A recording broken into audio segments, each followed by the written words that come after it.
আমি একটা মানে আমরা নিজেরা খাবো বলে একটু ইডলি বানাবো, তো সেই জন্য বানাচ্ছি যখন, তো একটু আমি ভিডিওটা বানিয়ে নিলাম। তো দেখো আমি কিভাবে ইডলিটা করি। তো জেনারেলি ওই কী বলে এভাবে করে না কেউ, তো আমি করছি যখন আমি করছি সেটা একটু নতুনত্বই হবে। মানে আমি বলে করছি বলে নতুনত্ব বললাম না, মানে যেহেতু আমি এইভাবে খাই সেই জন্য তো একটু করে দেখি, দেখো তোমরা। আমার মনে হয় খুব ভালোই লাগবে খেতে, এমনি এই জিনিসটা দিয়ে ভালো লাগে খেতে ইডলি। তো এইটা আমি এই যে সাবুদানা দেখতে পাচ্ছ, এই সাবুদানা আর দই আর বিট নুন এটা দিয়ে আমি মিক্সির মধ্যে ঠিক এইভাবে এই যে এইভাবে স্মুথ একটা পেস্ট আর কি তৈরি করে নেব। তৈরি করে নিয়ে এর মধ্যে আমি নেক্সট আমি কী করব আমি সেটা আমি বলে দিচ্ছি, দেখতে থাকো। এটা আমি পেস্ট করছি বিট নুন দিয়ে, দই দিয়ে আর সাবু, এই তিনটে জিনিস আমি পেস্ট করছি এখন। তারপর নেক্সট আমি কী করছি দেখাচ্ছি। তো এই দেখো আমার একটা স্মুথ ব্যাটার তৈরি হয়ে গেল, সাবু বিট নুন আর দই, স্মুথ একটা ব্যাটার রেডি হয়ে গেল। এইবার এটাকে আমি কী করছি দেখাচ্ছি, আমি বোলের মধ্যে ঢেলে আমি দেখাচ্ছি। আমি ওটার মধ্যে ফোড়ন দেওয়ার জন্যে এই যে কারি পাতা নিয়েছি, আর এই যে রাই নিয়েছি, শস্যদানা, আর এই যে শুকনো লঙ্কাটাকে আমি কেটে কেটে নিয়েছি, আর এই যে লেবু নিয়েছি, একটু ওই খাট্টা মিঠা মানে একটু টকটক হবে, একটু মানে একটুখানি চিনি দিয়ে নিয়েছিলাম ওই ব্যাটারটার মধ্যে। তো এইগুলো ফোড়নে হবে, আর লেবুটাও ওইটার মধ্যে ব্যাটারটার মধ্যে চিপে দেবো, একটু স্মেলটাও আসবে, একটু মানে টকটক ভাবটা আসবে। আর এই সর্ষে, কারি পাতা আর এগুলো ফোড়নে দিয়ে ওই ব্যাটারটার মধ্যে দিয়ে মেখে তারপর চলো দেখাচ্ছি আমি কী করছি। আমি কিন্তু এটার মধ্যে আমি একটু হলুদও দিয়ে দিলাম, তাহলে কালারটা আসবে, খুব সুন্দর একটা কালার আসবে, ঠিক আছে।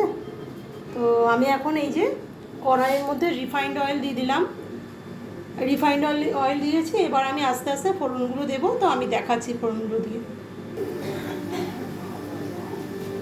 এই তো আমি দিয়ে দিলাম চিলি ফ্লেক্সগুলো দিয়ে দিলাম। এবার একটুখানি ভাজা ভাজা হলে এবার সর্ষেটা দেবো।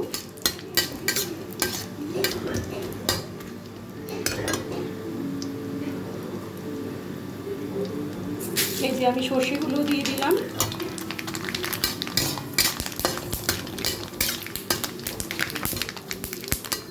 সর্ষে কিন্তু একটু ফোটে, দূরে সরে যেতে হবে।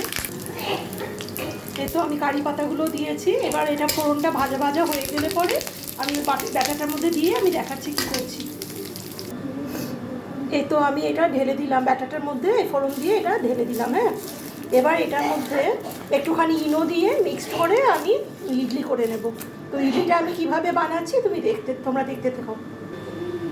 এই যে কড়াইয়ের মধ্যে জল দিয়ে ঝাঁঝরিটার মধ্যে একটু অয়েল গ্রিস করে, তারপরে এরকম পেপার দিলাম, পেপার গ্রিস করে এই যে ইডলি মতন করে দিয়ে দিলাম। এবার এটাকে আমি ঢেকে দেব। ঢেকে দেওয়ার পর তারপর আমি দেখবো 10-15 মিনিট পর হতে হলে পরে দেখাচ্ছি।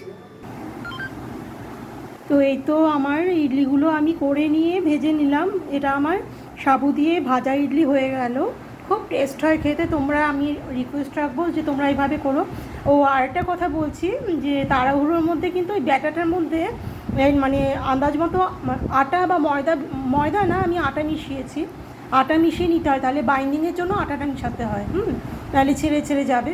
তো আটাটা মিশিয়ে নিয়েছি, কেউ সেদ্ধ করেও করতে পারো আর কেউ ভাজতেও পারো। আমি কিছু সেদ্ধ করেছিলাম, সেদ্ধ করে ভেজেছি, আর কিছু ডাইরেক্ট তেলে ভেজেছি। এটা আমার সাবুর মানে ভাজা ইডলি হয়ে গেল, ঠিক আছে। খুব টেস্ট হয় খেতে। তো বাইন্ডিংয়ের জন্য আটা কিন্তু অবশ্যই দিতে ভুলবে না। আর এর মধ্যে বিট নুন ছড়িয়ে সস দিয়ে এবার খেতে পারো, ভীষণ টেস্ট হয় সাবুর ভাজা ইডলি, ঠিক আছে। আমার রিকোয়েস্ট রইল, তোমরা আশা করবো এইভাবেই খাবে। থ্যাংক ইউ বন্ধুরা।